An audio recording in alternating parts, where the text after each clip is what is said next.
Hi everyone, Eva here. It's Sleep Tip Tuesday. So in honor of Sleep Tip Tuesday, I am going to be hosting a 4-part series discussing 4 very important sleep facts that all new parents need to know.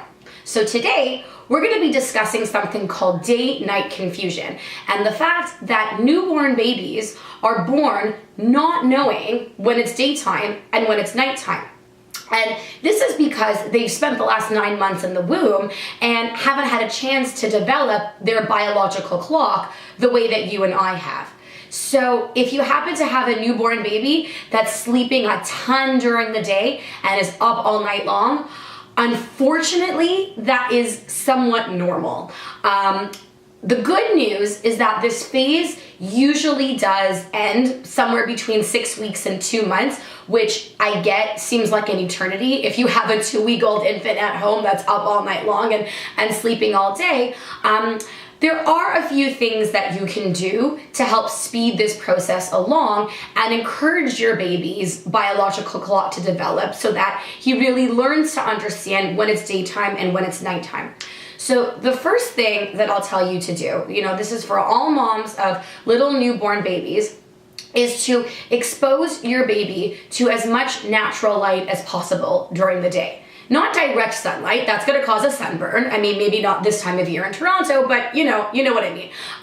Open up the blinds, keep the lights on during the day. When he's napping during daytime hours, make sure that it's with the lights on. You don't want the lights to be off. This is going to help teach his body that it's daytime and not nighttime. By the way, the advice about napping in a brightly lit room no longer applies once his circadian rhythm, once his biological clock has begun to kick in. Once the baby's a little bit older, you do want them napping in a darker room, but for now, when they're learning the difference between day and night, the more sunlight that you expose them to during daytime hours, the better.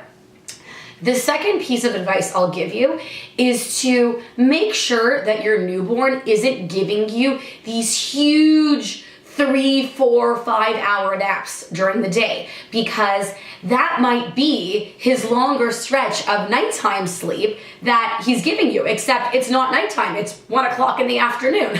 So typically I find that newborn babies tend to give us one longer stretch. It might be, 4 hours over a 24-hour period, and you want that longer stretch of sleep to be happening when you go to sleep. So what am I trying to tell you? Wake your baby up. The whole notion of never wake a sleeping baby only holds true to a certain extent, because there are so many circumstances where waking your sleeping baby really is the right thing to do for everyone. And when you're dealing with a newborn baby that doesn't know the difference between day and night, and he's sleeping these massive stretches during the day and is barely sleeping at all at night, it is in everyone's best interest, including your baby's, to wake him up after a 3-hour nap so that you can feed him, carry on with your day, and save that longer stretch of sleep for at night.